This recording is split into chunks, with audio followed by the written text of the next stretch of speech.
ہمارے ساتھ جو مہمان ہیں اسٹوڈیوز میں ان کا تعارف کروا دیتے ہیں. جنرل اسٹوڈیوز میں ہمیں جوائن کر رہے ہیں, بہت شکریہ سر آپ کا. اور احمد حسن العرابی ہمیں جوائن کر رہے ہیں, اس کے علاوہ ان سے بھی ہم بات کریں گے, ویڈیو لنک پہ ہمارے ساتھ موجود ہیں. جنرل صاحب مجھے ذرا سمجھائیے کہ اس کو کیا قرار دیں, مطلب میرے پاس لٹرلی الفاظ نہیں ہیں کہ میں اس کو کیا نام دوں کہ ایک جانب امریکہ وہاں پر بیٹھا ہے, اس کا اڈا وہاں پر ہے, میزائل ڈیفنس سسٹم ہوگا, 10 چیزیں ہوں گی, اور یہاں پر اسرائیل کہہ رہا ہے کہ اسی کے وہاں پہ اٹیک ہوا. نقصان کتنا ہوا نہیں ہوا اس سے ہٹ کے, لیکن اسرائیل کی ہمت آپ دیکھیے. جی بسم اللہ الرحمن الرحیم. دیکھیں اٹس ریگریٹیبل, یہ ایک نیکڈ تھریٹ ہے. سب سے بڑا تو جو وکٹم ہوا ہے جی وہ پیس ہوا ہے, پیس ایٹ لارج. اور یہ پیس ایک ایسے لگتا ہے کہ جیسے اب ایک ایلوژن ورلڈ کی ایک چیز رہ گئی ہے, یہ وہ ہمارا ریالٹی میں اس پیس کا کوئی تعلق نہیں رہا. جو وار کی تھیریز کر لیں یا جو وار میکنگ ہے یا war is a instrument of policy سے آگے چلا گیا جی. اس کو میں وار نہیں کہوں گا, یہ وہی جو جینوسائیڈل آپریشنز اسرائیل کی ایک جو سوچ ہے اور وہ اسی کو وہ آگے بڑھا رہا ہے. آپ کو اسماعیل ہانیہ کا یاد ہوگا جولائی 24 میں جب ہوا اس طرح وہ تہران کی سرزمین پہ کیا گیا. اب تو اٹ از ڈکلیئرڈ, انہوں نے کر دیا کہ جی دے ول فالو. میں تو اس وقت سے کہہ رہا تھا کہ ابراہیم رئیسی کا جو ہیلی کاپٹر گرا تھا دیٹ واز نو سرپرائز, وہ بھی اسرائیل کا ہی کیا دھرا ہوگا. جی بالکل. ابھی تو اسماعیل ہانیہ, حسن نصر اللہ, اور یہ دیکھیں یہ اس طرح تو ہم کانفلکٹ کو اب تو وہ کہتے ہیں نا وار ٹو اچیو پیس, تو وہ یہ جو کانفلکٹ ہے یہ دس از ریکوائرمنٹ ہو گئی ہے ہندو زائنزم کی ادھر ہمارے ریجن میں اور جوئش زائنزم کی اس ریجن میں.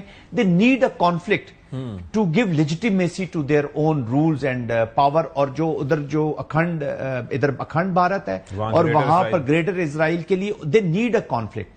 تو یہ پیس کے جتنے بھی میکنزمز ہیں, پیس اچیومنٹ کے جتنے بھی میکنزم ہیں, جو وار کی سٹڈیز ہیں, اسٹریٹجک کنسٹرکٹ ہے اسٹیٹ کا, یہ سب ختم ہو گیا. اب individual construct has taken over the ایک نیشن کی جو ریپرزنٹیشن ہے وہ ختم ہو گئی ہے. تو افسوس کی بات ہے. اب دیکھیں عرب ورلڈ کے لیے بھی آنکھیں کھل جانی چاہیے, اور ویسٹ ویسے تو 147 کے قریب پروبیبلی حکومتیں مانتی ہیں فلسطین کو, ویسٹ کے ساتھ بھی اور ویسٹ سے بھی بہت آوازیں, لیکن یہ اگر پیسو صرف ماننا ہی اور ایکٹیو نہیں ہو رہے تو I think they are giving tacit approval. West کب تک جو برڈن ہے ان کا جو جینوسائڈ اس وقت کی تھی, ہولوکاسٹ کی چیزیں, اس کو لے کر کب تک لیجیٹیمائز اس چیز کو کرتے رہیں گے. جنرل صاحب ایک چیز میں نے یہ دیکھی کہ اس وقت بھی نیتن یاہو تھا 97 میں جب خالد مشعل کو ٹارگٹ کیا گیا, ابھی بھی نیتن یاہو ہے اینڈ ہی نیور سٹاپس. اب ہوا یہ ہے اس کا نتیجہ کہ احتجاجاً قطر جو ہے وہ ثالثی سے پیچھے ہٹ گیا. تو یہ کون بینیفیشری ہے اس کا؟ جی دیکھیں نا, سب سے پہلے میں نے پہلے فکرے میں یہ کہا تھا کہ سب سے بڑا جو حملہ ہوا ہے وہ امن پہ ہوا ہے, پیس پہ ہوا ہے.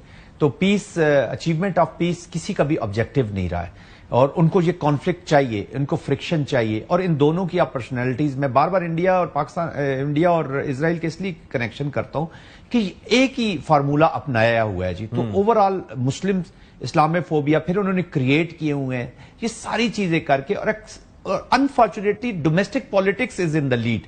ڈومیسٹک پالیٹکس جو ہوتی ہے نا, دیکھیں ابھی یہ لوگ وہ لوگ ہیں جو تیسری دفعہ یہ وزیر اعظم بنے ہیں. جب آپ لیڈر ہوتے ہیں نا جی, تو آپ پورے ریجن کے لیے ایک پالیسی لے کر چلتے ہیں. آپ تیسری ٹرم میں آئے ہوتے ہیں, آپ اس کو لے کر آگے بڑھ رہے ہوتے ہیں, لیکن یہاں پہ ڈیٹیریشن ہے, ورس سے ورس شکل آپ کی سامنے آ رہی ہے. تو یہ ڈومیسٹک پولیٹیکل ایجنڈاز ہیں, ڈومیسٹک اپنے لیجیٹیمیسی دینی ہے, اس کو یہ پرسو کر رہے ہیں. But at the back of the mind let there be no doubt, خاص طور پہ عرب ورلڈ کو تو کسی کو شک نہیں ہونا چاہیے کہ یہ جو گریٹر اسرائیل ہے دیٹ از آن. اور اب اس کے بعد یہ دیکھیں جب ان کو یہ ٹیک آؤٹ کر دیں گے تو پھر ابھی تو ڈائریکشنل جا رہا ہے جی اسرائیل, کہ جہاں پہ اس کو دشمن ملتا ہے, کبھی ایران چلا جاتا ہے, کبھی لیبنان چلا جاتا ہے, کبھی سیریا چلا جاتا ہے, یمن کی وہ طرف چلا.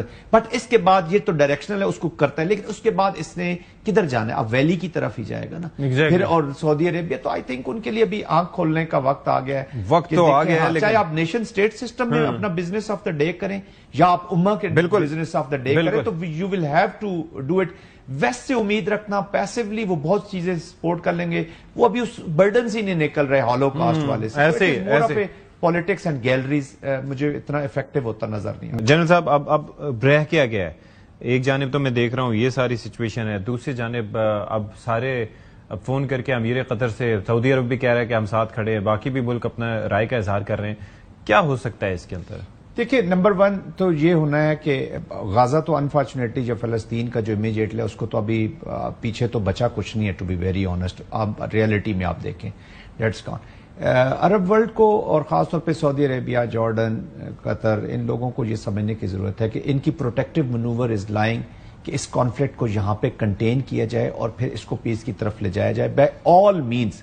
ادر آئی مین اگر میں یہ نہیں کہہ رہا کہ ملٹریلی آپ کر لیں، اکنامک مینز بھی ہیں جو اس وقت آج کے دور میں اکنامکس جو ہے وہ لیڈ انسٹرومنٹ کے طور پر یوز ہے. جیو اکنامکس کی بات ہو رہی ہے تو I think they will have to create stakes for the bigger powers اور خاص طور پہ اسرائیل کے لیے. اور آئی تھنک امریکہ کے ساتھ جو چیزیں ان کی چل رہی ہیں اس کو ٹائم آ گیا کہ یہ ریوائز کریں، ریویژن کریں یا اپنے ایٹ لیسٹ کچھ اس کے اوپر دیکھیں نا. قطر کی بھی سوورینٹی بریچ ہوگی ظاہر ہے. آج قطر کو وہ کل کسی وقت بھی قطر کو بھی اسی طریقے سے وہ دے ول ریڈیوس اٹ، کل کسی اور ملک کو بھی کریں گے. آپ کی دوسری دفعہ یہ سوورینٹی کا ایشو ہے. چلے پچھلی دفعہ ایرانین کانفلکٹ تھا، ایران کی طرف سے ہوا، امریکن انٹرسٹ کے اوپر ہوا، تو قطر ول یا تو قطر کو کمپیل کیا جائے گا کہ جی آپ ریویو کریں، تو جب ریویو ہوگا تو وہ ساری پالیسیز کو پھر ریویو کرے گا. ایسے ہونا چاہیے.